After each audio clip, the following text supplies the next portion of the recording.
Pues resulta que en el último video estábamos hablando del Fibonacci, que simplemente, de hecho le decían Fibonacci porque a su papá le decían Bonacci, que significa hombre simple o significa bien intencionado, ¿no? Entonces al Fibonacci le pusieron así porque en italiano eso es como una contracción del hijo del Bonacci.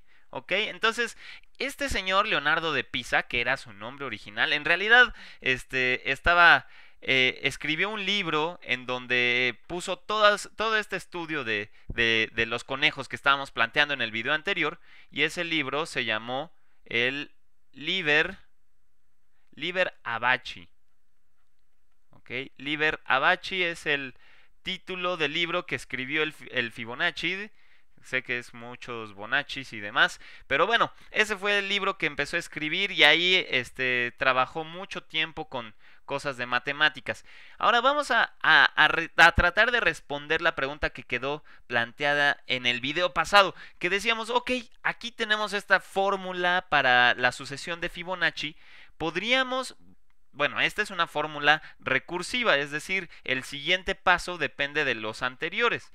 La pregunta era, bueno, ¿podríamos expresar cada uno de estos numeritos de la sucesión de Fibonacci como una fórmula explícita que solo dependa de n, donde n es la generación de la que estábamos hablando? Y eso vamos a tratar de responder en este video. Vamos a mover esto un poco. Ok, entonces, lo primero que quiero que hagamos es observar esto. Vamos a hacer una observación y es lo siguiente.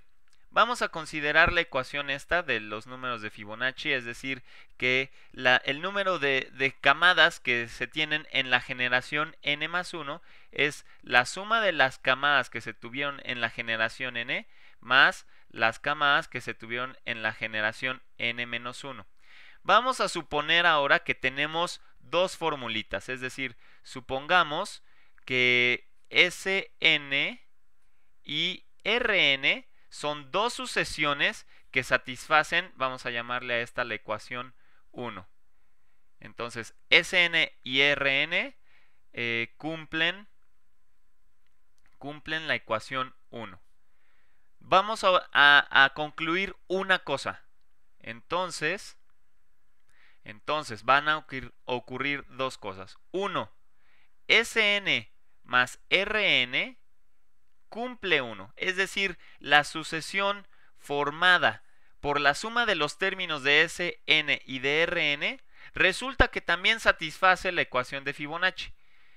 Además, que al multiplicar Sn por cualquier constante también cumple la ecuación 1. Es decir, si yo ya tengo una formulita que cumple la ecuación de Fibonacci, entonces la multiplicación de esa sucesión por cualquier número real, aquí C es un número real, cualquier número real que multiplique a esa sucesión también va a cumplir la ecuación de Fibonacci. Y vamos a ver que esto en efecto se cumple. Vamos a verlo. Ok, nada más déjenme cambiar de colores para que esto se vea bien. Entonces, notemos primero, vamos a ver quién es Sn más 1 más Rn más 1. Lo que nos gustaría es que esto, para que satisfaga la ecuación de Fibonacci, pues sea Sn más Rn, ¿ok? Más, ¿quién sería esto? Pero en n menos 1, pues que sea Sn menos 1 más Rn menos 1. ¿Ok? Y esto es algo muy fácil, porque fíjense, como Sn más 1 cumple 1, entonces tenemos que Sn más 1 más Rn más 1 es igual a ¿quién? Bueno, como Sn más 1 cumple la ecuación 1, la ecuación de Fibonacci, entonces Sn más 1 por un lado es Sn más Sn menos 1, ¿ok? Eso es porque Sn cumple la ecuación. Ahora, como R también cumple la ecuación, entonces vamos a tener que Rn más 1 en realidad también es Rn más Rn menos 1. Ahora, simplemente de arreglar todo esto, tendremos que esto es Sn. Ok, debería dejar los colores para que se vea más claro. Entonces tengo Sn más Rn. Estamos tomando este y ahora este y los agrupamos. Y ahora sumamos. Vamos a sumar el Sn-1 y el Rn-1. Sn-1 más Rn-1. Y los agrupamos. Y esto es justamente lo que queríamos demostrar, ¿verdad? Esta formulita era lo que queríamos demostrar. Por demostrar. Y aquí abajo ya lo hicimos con operaciones, ¿verdad? Otra vez, ¿cuál fue la hipótesis? Que Sn y Rn satisfacen esta ecuación. Muy bien. Esta fue la parte 1. Vámonos con la parte 2. La parte 2. Ahí está. Vámonos con la parte 2.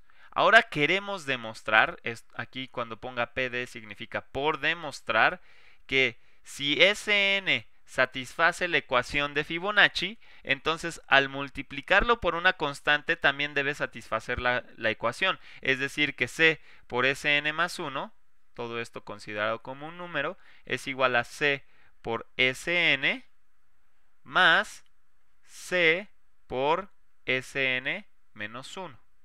Muy bien, y esto también es algo muy fácil, porque ¿quién es C por Sn más 1?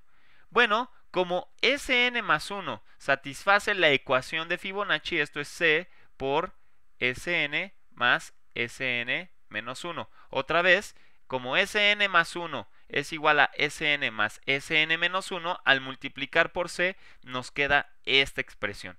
Y ahora simplemente aplicamos la propiedad distributiva y multiplicamos C por ambos términos y nos queda C por Sn más C por Sn menos 1, que es otra vez justo lo que queríamos demostrar. Entonces, si se dan cuenta, ya cumplimos esta observación, que si tenemos dos formulitas que resuelven la ecuación de Fibonacci, entonces en realidad cualquier suma de esas soluciones de esta ecuación cumplen la ecuación y que además al multiplicar cada una de ellas por una constante también la satisfacen. Es decir, estamos demostrando con esto que la sucesión de Fibonacci es lineal. ¿Ok?